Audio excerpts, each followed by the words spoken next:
Olá pessoal, tudo bem? Eu sou a Cindy Canadá, voltando hoje então com os lives semanais, né? E o live de hoje será focado então nas perguntas, nas dúvidas, na verdade, que ficaram dos últimos 3 lives que nós fizemos, tá? Eu vou ler algumas delas.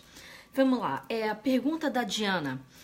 Para o International Graduate da província de BC, vale só degree ou também aceitam certificate de instituição pública de curso de com duração maior que 8 meses, tá? A resposta é, vale certificados, vale diploma com duração mínima de 8 meses. Isso vale sim para a província de BC, se você quiser entrar pelo caminho do International Graduate. Eu postei hoje de manhã um perfil de uma cliente que recebeu um nomination, né, da província de BC. E como é que funciona na verdade? Você precisa ter completado um programa reconhecido, seja um degree, seja um certificado, um diploma, tá? Em qualquer lugar do Canadá. Você precisa ter uma oferta de trabalho, tá? Pela província, né? Com um empregador dentro da província. Você não precisa demonstrar nenhuma experiência de trabalho naquela área, tá? Portanto, você tenha se formado no Canadá através de um programa reconhecido e você tem essa oferta de trabalho por tempo indeterminado, você se qualificaria para o processo da província de BC através do programa do International Graduate. Só relembrando um pouquinho, porque eu vi que alguém comentou, como que essa pessoa fez, já que não fez nenhuma prova de proficiência, como é que conseguiu entrar no Express Entry? Na verdade, naquele perfil específico de hoje, a cliente não fará o processo acelerado pelo Express Entry BC. Será um programa paper-based. Então, assim, o tempo de processamento são 18 meses, porém, não houve a necessidade de fazer nem a equivalência do diploma, que é o Essay Report, né? E nem também a proficiência de inglês ou francês, tá? Então, não houve essa necessidade e esse processo que eu postei hoje de manhã do International Graduate será feito através do paper-based, tá? Vamos lá. Pergunta do Diego, bastante interessante. Celina, no caso do entry level, também pela província de BC, tá? Suponhamos que eu esteja com Open Work Permit de 1 ano, que foi feito através do Working Holiday Visa, e no mês 10 eu aplico para o BCPMP no entry level. Eu consigo uma nomeação para receber o Work Support Letter antes do visto acabar? Quanto tempo demora para a nomeação do entry level sair? Obrigado. Bom, geralmente, tá? Leva-se em torno de 12 semanas para que o BCPMP revise a sua aplicação e te envie o nomination. Se você vai aplicar no mês 10, significa que você só teria mais 2 meses. Isso é para entrar no pool, isso para receber o convite, aplicar, receber o nomination certificate. Eu acho que ele vai estar um pouco apertado, tá? É claro, não tem como a gente prever exatamente o tempo que vai levar. Porém, eu acho que o timing vai estar bem curto, a não ser que você já tenha tudo exatamente preparado. Assim, completar 9 meses, você dá a entrada com uma observação, na verdade, assim receber o convite que o seu Work Permit está para vencer, que você precisaria, na verdade, de um suporte, né, da província mais rápido para que eles possam processar antes que você perca o seu status, tá? O que acontece? Pelo Entry Level de BC, é mandatório ter completado 9 meses de experiência de trabalho. Além disso, você precisa se manter empregado na empresa até o final da sua residência permanente. Então, são 9 meses consecutivos na mesma função. Existe uma lista, né, de Entry Level. Não somente isso, mas tem que ser com o mesmo empregador. Então, eu não posso juntar 4 meses com o empregador e 5 meses em outro. Tem que ser consecutivos, tá? Então, assim, é algo considerável, né? É um processo relativamente simples, porém, o timing é extremamente importante para ele. Pergunta da Ana.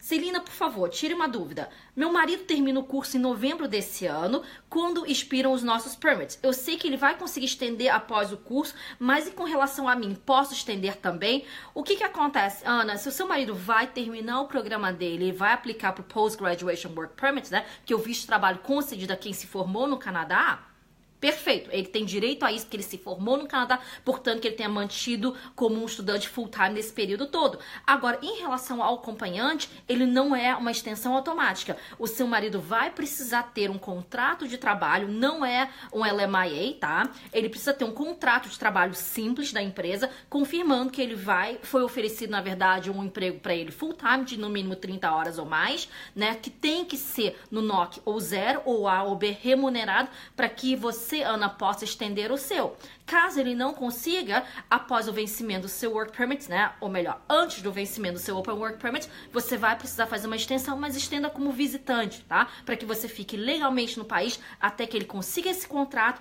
então faça a extensão do seu Open Work Permit. Bastante importante, tá? Vamos lá, deixa eu ver as outras dúvidas aqui. Pergunta do Arnaldo. Tenho 39 anos e tenho interesse em imigrar. Existe uma idade limite para eu entrar com pedido de residência permanente? E até os 45 anos, sou auxiliar de cozinha e faria um curso na área. Se eu disser um college, eu tenho que ter terminado antes dos 45, acho que assim, se eu fizer um college antes, tá?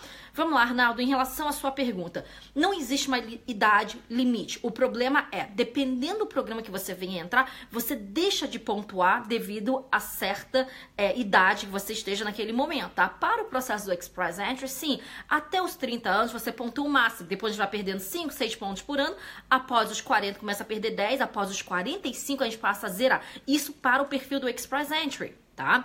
Porém, existem processos de províncias que independem da sua idade. Por exemplo, a província de BC, pouco importa a sua idade. A província de Ontário também. Existem algumas outras províncias que eles vão ter, sim, alguns requerimentos em relação à idade. Outros não. Então, eu vou dizer que não existe no final uma limitação real. Porém, claro, você deixa de pontuar. Talvez esses pontos façam uma diferença se você não consiga, então, cumprir com os pré-requisitos, tá? Mas tem que ser olhado de província para província. Ok. No caso de casais com Study Permit e Open Work Permit, é a pergunta do Rafael, períodos de estágio contam como aula normal? O cônjuge pode trabalhar durante o estágio do outro? Sim. Se você está fazendo um programa que tem o co-op, tá? Que é um componente de trabalho obrigatório para você se formar, sim, é como se você estivesse em sala de aula. Nada vai mudar em relação às 20 horas de trabalho que você tem no off-campus e nem o Open Work Permit do acompanhante, que é full-time. Então, quantas horas a pessoa conseguir trabalhar, certo? Pergunta da Bianca que eu tô lendo agora. Existe alguma coisa que faça perder o Work Permit adquirido? Bianca, dificilmente uma coisa que foi emitido vai ser tirada a você, a não ser que você tenha cometido algum crime considerado grave para a imigração tirar o seu permit, tá? Mas dificilmente isso acontece. Por quê? No momento que foi concedido a você, você cumpria com todos os pré-requisitos. Então, dificilmente o que é emitido é tirado, tá? Eu nunca tive um caso de um cliente que perdeu o Work Permit na verdade, tá ok? Vamos lá. Outras perguntas aqui. Pergunta do Wagner. Oi, Celina e Juliana. Juliana, que também faz os lives comigo. Né? Vocês falaram que se aplicar para uma província com intenção de ganhar os 600 pontos no Express Entry e no futuro não morar na província aplicada, pode acarretar problemas futuros. Isso pode perder a residência permanente? Outra pergunta é, de quanto em quanto tempo tem que renovar a residência permanente? Só mais uma pergunta. No preenchimento do perfil da Express Entry, se escolher as opções de qualquer província, não poderia participar desses processos provinciais, mesmo estando com 400 pontos ou mais no pool da Express Entry? Desde já, o meu muito obrigado. Vamos lá, Wagner, o que acontece, tá? Na hora que você vai criar o seu perfil no Express Entry, você pode indicar as províncias que têm o seu interesse, tá? Que você tem interesse em morar. Eu geralmente sugiro que marque todas, né? Porque já que você está no pool do Express Entry, você não quer perder a oportunidade de estar participando nos programas que forem abrindo, tá? Então, assim, quando você recebe, por exemplo, você está no pool do Express Entry, você tem uma pontuação de 400 pontos ou mais, sabemos de fato que a província de Ontário, ele distribui convites de forma aleatória com candidatos a pontuação de 400 pontos ou mais. Inclusive, nesses últimos draw deles da província, eles colocaram exatamente, né, enviamos convites para pessoas com pontuação, por exemplo, de 433 a 441. Então, a gente sabe que agora eles colocaram um limite, né, de pontuação, uma coisa que eles não falavam no ano passado, tá? Digamos que você receba esse convite, você tem a opção de seguir ou não por eles. O fato de você ter marcado todas as províncias não quer dizer que você não possa seguir com Ontário. Aliás, Ontário faz parte daquela lista que você marcou, então sim, você pode. A grande questão as províncias questionam isso. Você tem intenção de morar aqui? Quais são seus laços com a nossa província? Se eles perceberem, na verdade, que você não tem intenção de residir naquela província e você está usando ele, na verdade, né, como trampolim para chegar em outra província, isso pode causar um problema lá na frente. O seu PR Card, tá, que você recebe após o seu landing, que é a sua chegada no Canadá, ele vale por 5 anos. Então, nesse período, se você não conseguir se enquadrar para aplicar para sua residência permanente, você tem que renovar novamente o seu PR Card, tá ok? E qual é a exigência? Que você tenha ficado no Canadá por pelo menos 730 dias no período de 5 anos. Já aconteceu, tá, com alguns clientes que caíram na malha fina da imigração. Por exemplo, eles receberam o processo através da província X. Nunca foram. Então, nós fomos questionados por que nunca foram para essa província, entende? O que levou você a não ir para essa província? Você conseguiu um outro emprego?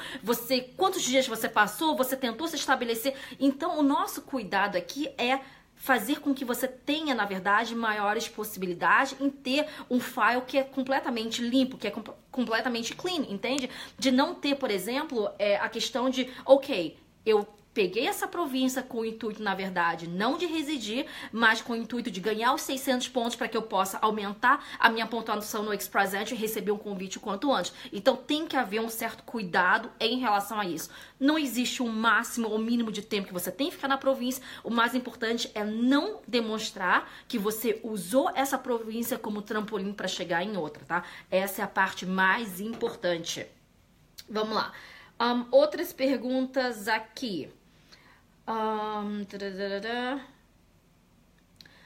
Pergunta aqui se eu aplicar pela província de Ontário como trabalhador estrangeiro e após receber o convite eu tenho que aplicar pelo Express Entry, depende. Se você tem uma pontuação acima de 400 pontos, existe a possibilidade de você receber o convite pela província de Ontário. Dentro da província de Ontário, existe programa que é ligado ao Express Entry e programa que não seja ligado ao Express Entry, tá? Então, são dois programas diferentes. Tem um programa que ele não é ligado ao Express Entry. Esse programa, sim, você tem que demonstrar que você já tem um empregador, você já está trabalhando, né? Então, não necessariamente você tem que ligar ao Express Entry ou não, tá? Eu acho que essas foram as perguntas. Deixa eu tentar entrar no live de agora e ver se eu consigo ver mais algumas perguntas, que pelo celular eu não consigo monitorar todas. Vamos lá, aqui, pergunta do Rafael. Experiência de trabalho no Quebec conta para o Express Entry? Certamente, a sua experiência de trabalho no Quebec conta, ok? Então, se você tá em Quebec, você tá trabalhando, mas você não tem intenção de residir naquela província, perfeito, né? Essa experiência te serve com certeza. Celina, estudar em um college co-op de 2 anos servirá para pontuação em uma futura imigração? Depende, Alexandre. O College Co-op seria o quê? Seria um programa através de uma instituição privada, né? Ou uma instituição pública. Se for uma instituição privada, na verdade, você sabe de fato que você não vai receber o seu Post-Graduation Work Permit, certo? Porque tem que ser um degree se ele for privado, tá? Se ela for uma instituição pública, sim, com certeza, no término dele você pontua mais 15 pontos, né, porque você se formou num programa reconhecido no Canadá, e além disso, dependendo do seu nível de escolaridade, você também está aumentando o seu nível de escolaridade aqui no Canadá, tá?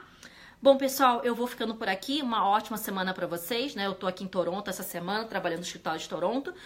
Como houve, né, a mudança de fuso aí no Brasil, o nosso próximo live, que vai ser segunda-feira que vem, vai acontecer às 9 da manhã no horário de Vancouver, né? E será, então, às 14 horas do horário de Brasília. A gente vai mudar pro live da semana que vem. Tenha uma boa semana. Qualquer dúvida, deixa um comentário aqui no post que a gente vai respondendo. Tchau, tchau. Até a próxima.